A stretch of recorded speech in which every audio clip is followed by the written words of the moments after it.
everybody. Welcome to God, Guns, and Dogs. If you're not subscribed, please subscribe already. It helps with my algorithm. And give this video a like and a hype, if you don't mind, an early one.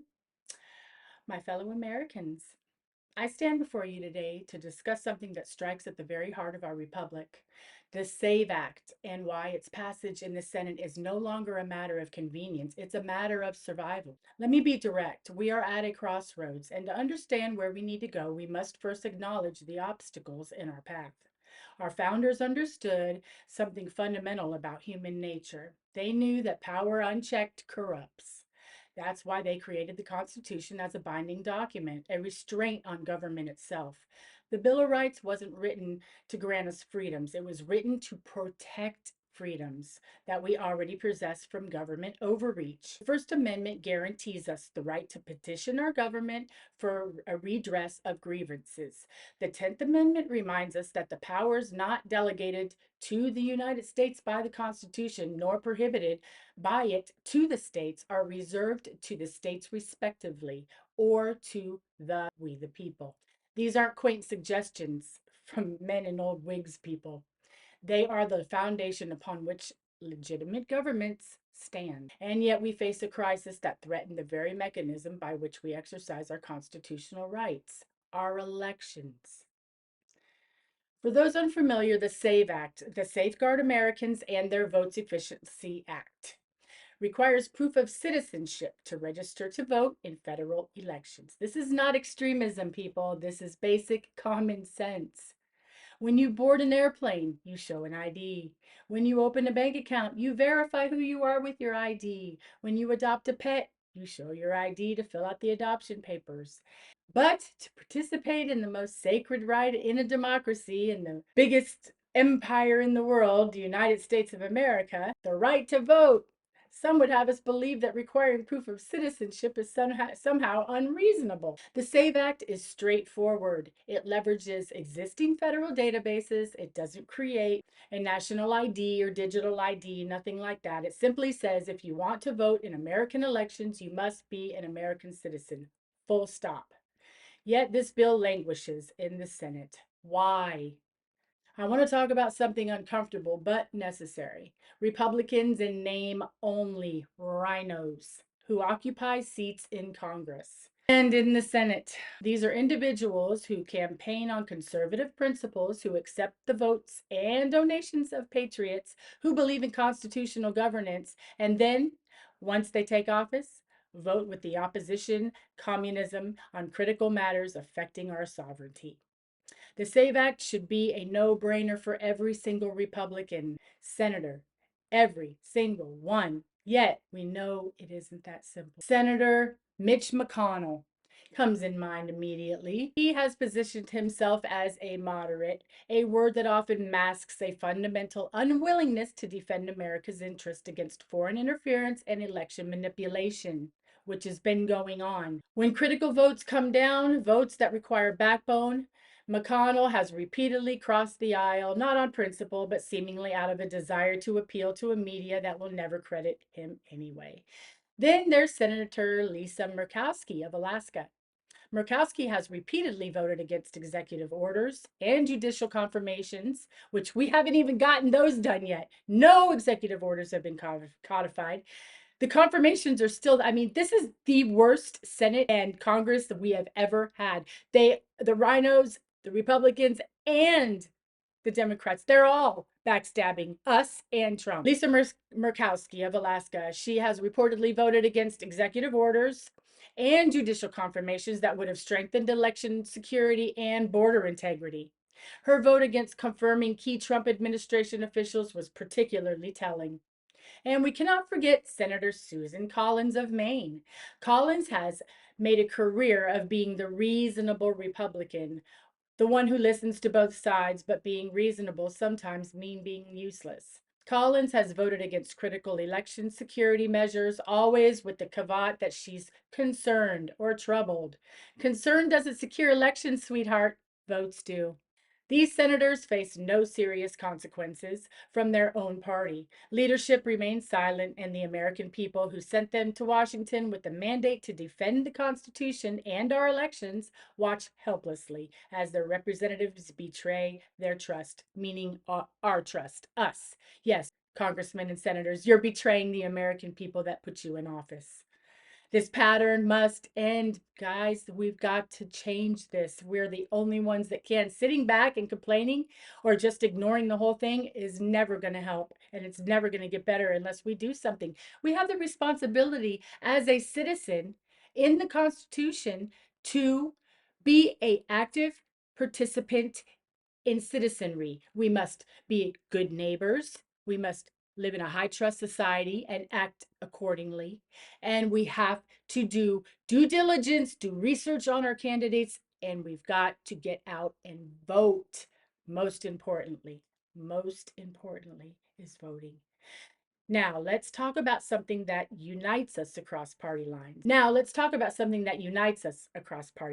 Or it should. Foreign interference in our elections. The intelligence community has documented interference from China, Russia, Iran, and other hostile actors. Not hypothetically, guys, not theoretically. Documented, confirmed. China has been caught attempting to influence American elections. Russian operatives have engaged in disinformation campaigns. Iranian actors have targeted election infrastructure. These aren't conspiracy theories. These are facts acknowledged by our own intelligence agencies. Yet, when we try to pass legislation to prevent this, when we try to ensure that only American citizens vote in American elections, we're opposed. We're called xenophobic. We're told we're being divisive. This is madness. When our foreign powers interfere in our elections, they are not just attacking a political party, they are attacking the sovereignty that our soldiers bled to defend. They are attacking the constitutional order that took centuries to establish. The SAVE Act is a direct answer to foreign interference. If only citizens can vote, foreign agents cannot simply manufacture votes through illegal registration or mailing driver's licenses and ballots like China did. It's one line of defense, but not the only one, but a critical one. Yet we have people in leadership, people wearing the Republican label who won't clearly support it. Unbelievable. I want to speak plainly about something the establishment media tries to bury. Election irregularities have occurred, and they matter. I'm not here to relegate past elections endlessly, but I am here to insist on this truth. If our elections are not secure, then nothing else matters in life. Not our military, not our economy, not our freedoms. If we cannot trust that votes are counted fairly and cast by eligible voters, then we no longer live in a democracy. We live under the illusion of one. The 2020 election saw unprecedented mail-in ballots. Billions of dollars were spent on election administration changes that had never been properly tested. Courts refused to hear cases on jurisdictional grounds rather than merits, and questions about election integrity were met not with transparent investigation, but with censorship and ridicule. Whether you believe 2020 was stolen or not, surely we can agree on this. The American people should have zero, let me repeat, the American people should have zero doubt about whether our elections are secure and fair. The fact that millions have questions that remain unanswered is itself a crisis. The SAVE Act addresses one aspect, voter eligibility, but it's part of a broader framework that must include voter ID, signature verification for mail-in ballots. Only service members and people on vacation are to mail in ballots. No drop boxes, no more machines, transparent chain of custody procedures, risk limiting audits, reasonable deadlines for ballot counting, meaning the same day. These aren't radical demands. They are the minimum necessary to maintain public confidence in our elections. And yet, when we propose them, we're told we're being unreasonable. You know what this reminds me of? Imagine you go to a restaurant and you order a steak. The chef comes out and says, I'm not going to let you see the kitchen while I cook it. I'm not going to let you watch me plate it. And when I bring it out, I'm not going to tell you what's in it. But I guarantee that it's delicious. Just trust me. When you say Well, can't I at least see the receipt so I know what I paid for? The chef responds by calling you a bigot, banning you from Yelp. That's where we are with election integrity. So what do we do now? What do we do besides pray? First, I think this is what we should do. First, we must make it clear to every Republican senator the SAVE Act is non negotiable.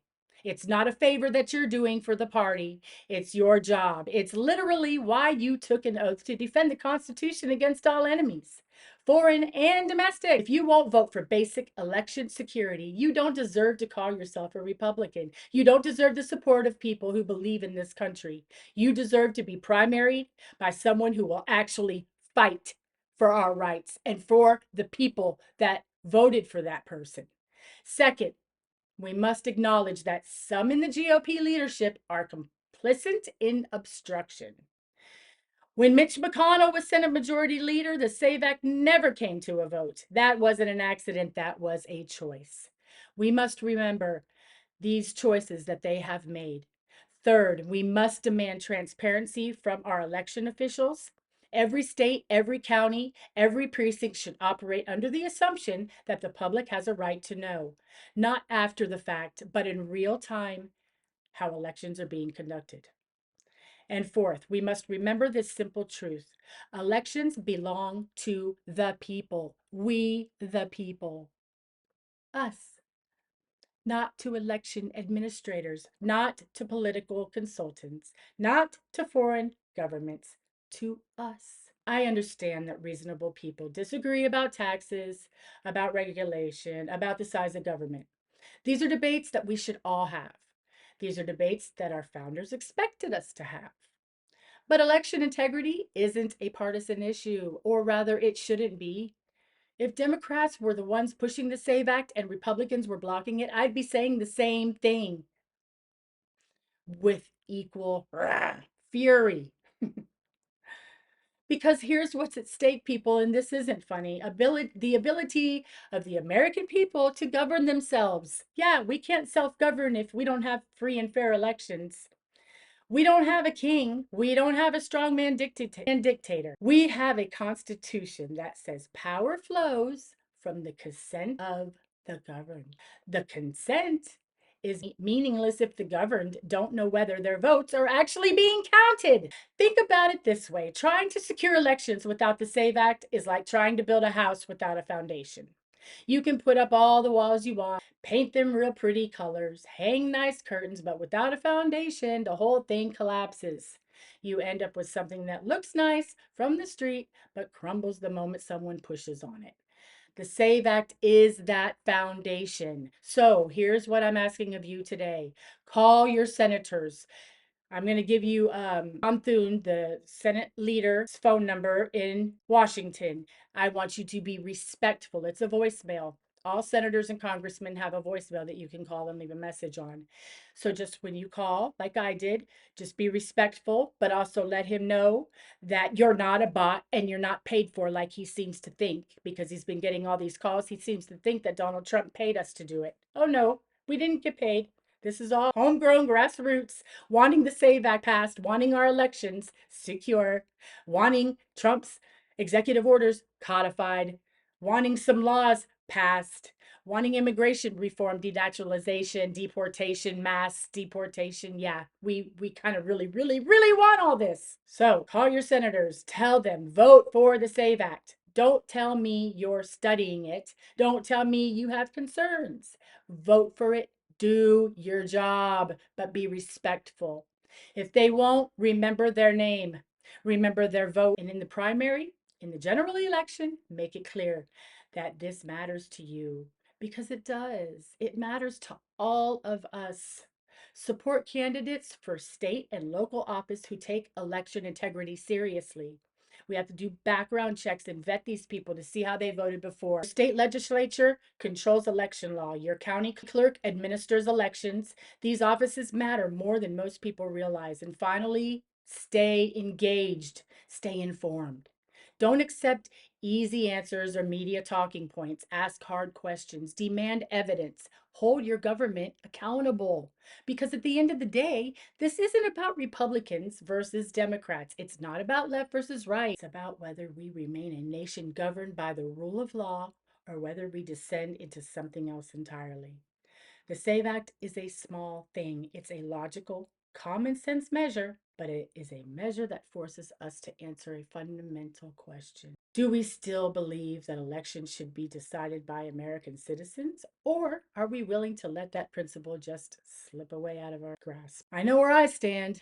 The question is, where do you? Thank you for listening to my monologue today. Remember, like and subscribe. And also remember this, no matter what life throws at you, you still have potential.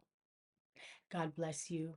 God bless America. Senator John Thune. The 1-800 number is 1-866-850-3855. To call his office directly and leave a voicemail, the area code is 202-224 2321. That's Senator John Thune. And if you want to know your local senator or your state senator or congressman, all you have to do is Google it and just put in who's my representative, and their name will come up and they'll have a number that you can leave a message on so that we can get our elections secure, people. We've got to do that, and we've got to get a supermajority in the midterms. It's vital to get any of these laws passed and to get Trump's executive orders codified into law. We have to get a supermajority, which means we're going to be doing background checks to see how they voted before, because a lot of Democrats are going to be running as Republicans. They're lying just like Spamberger did. So we're going to have to be very aware of that as well. But we'll talk more in another video. Remember, like and subscribe. Have an absolutely blessed day, evening, or morning, whatever timeline that you're on. Thank you again for coming to see God, Guns, and Dogs. Peace.